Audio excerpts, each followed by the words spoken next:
Thokozani bogogo nomkhulu gama Vusi Mabunda.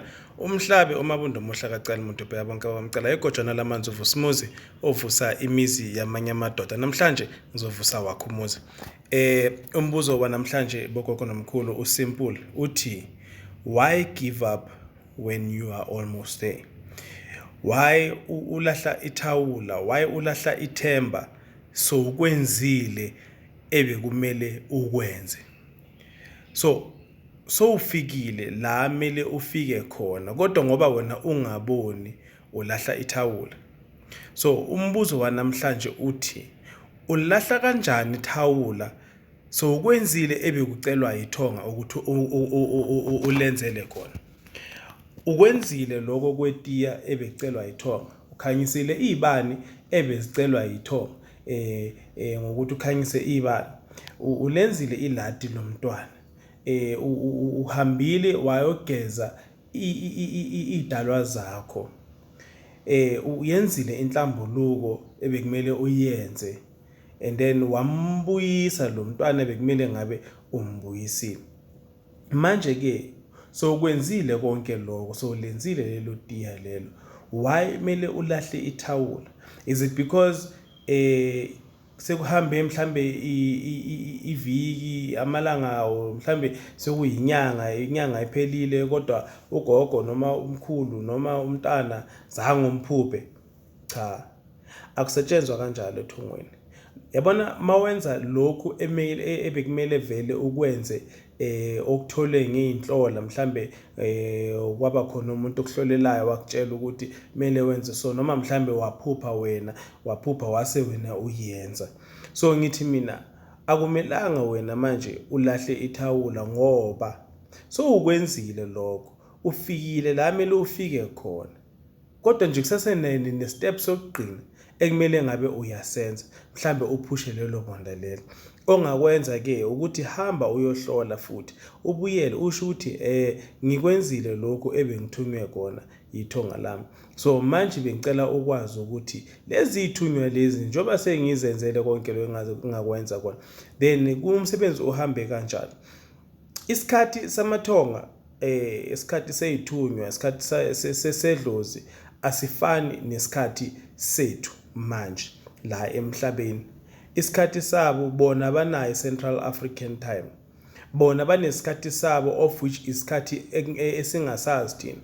Abanye bayashesha, bayakwazi ukuthi baphendule within a week, abanye bayakwazi baphendule within 2 days, abanye bayawuthatha unyaka, futhi abanye bayawuthatha bayathatha izinyanga, noma mhlambe ngaba inyanga eyodwa noma ngaba inyanga ezimbili. So manje engikushoyo ukuthi so ukwenzile konke, musa ukulahla ithemba, musa ukuthi mina lamathonga nyawa ngiyayikahlahle izinto zesintu angisazithandi, angisazizwisisi ngoba kuthi kuvela lokhu kuvele lokhu. Uma sokwenzile okokucala kuvela kwesi2 kuyenza, ngoba akupheli, inkinga azipheli. Nawe uzohamba la emhlabeni, uzobuya futhi ubuye sobuya komunye ufune lokho okufunayo, then nawe sizobona ukuthi wena uyohlala isikhathi esingakanani ukuphendula njoba wena ulahla ithemba manje na. So into engiyishoyo mina bogogo nomkhulu ukuthi bekezela, ungalahli ithemba. Akufani nokuthi uyofuna umsebenzi manje uzile lapha wathola ibhavu, wathola ingcabo, wahamba wawuthola lo msebenzi. Akufani.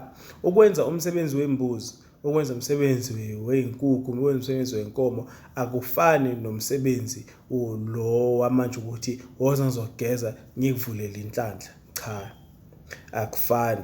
So makube kunenhlambuluko akumele iyenziwe yahlula amathonga wakho kudala, then linda. Makube kunetiya ekumele ulenze, linda. Yonke into iyalindwa. Nathi salinda nathi sesiyile emanzini, sesikhuleka kakhulu, sesiya entabeni siyokhuleka, sikhanyisa ibani, kodwa kwathatha isikhathi sakhona nakhona ukuthi kufike. Ngoba nathi futhi enye into ekumele sikhumbule siphile emhlabeni ukuthi nathi siyabalindisa abangasekho.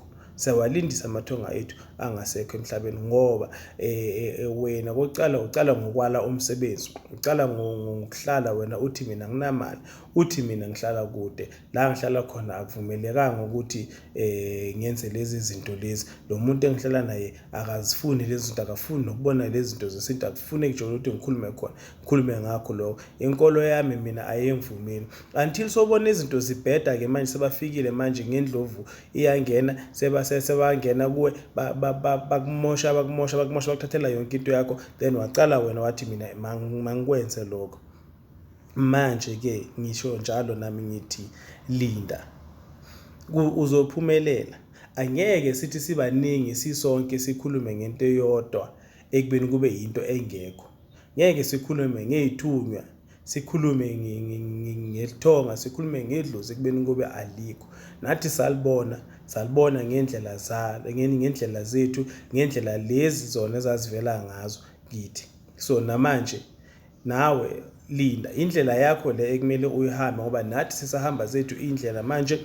Le ndlela esizihambayo akusho ukuthi zilula ngoba naku siyakwazi ukuthi sibone iy'nkinga zabantu silaphe, kodwa nathi sinako esikubonayo okunzima esingakwazi ukuthi sikulungise, ekumele ngabe nathi sithola abantu basilungisele, abantu abaziyo ngoba kuyashiwo kwesinye isikhathi ukuthi inyanga ayizilaphi.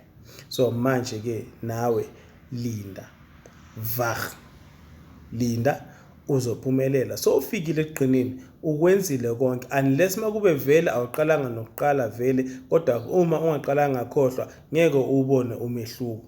Qalisa wenze lokhu ukuthi makuphuma ey'nhlolweni bese kukhuluma nawe, then bese wena uyaphakama-ke usho uthi hayi ngizwile gogo, ngizwile noma mkhulu, iy'nhlola zakho ngizwile, so ngizoyenze njalo. So nalaba abahlola waya abangenzi lutho, yibona nabo laba abazozithola basenkingeni ngoba manje-ke ithonga likutshelile ukuthi kwenzakalani. Manje uyakwazi konke ekumele ukwenze, kodwa wena awukwenzi. Wena uhlole njalo, hlola abantwana abayi-5, hlola abantwana abayi-17, angeke uwubone umehluko. Kodwa uma sowuqalile, waqalisa, wasukuma phansi, wazitshela wathi ngiyakwenza lokhu, uzophumelela, impilo yakho izoshintsha. Ngisasowuvusi, le ingoma yeza TV, ngitholakala eGemiston ku-084 972 9634 084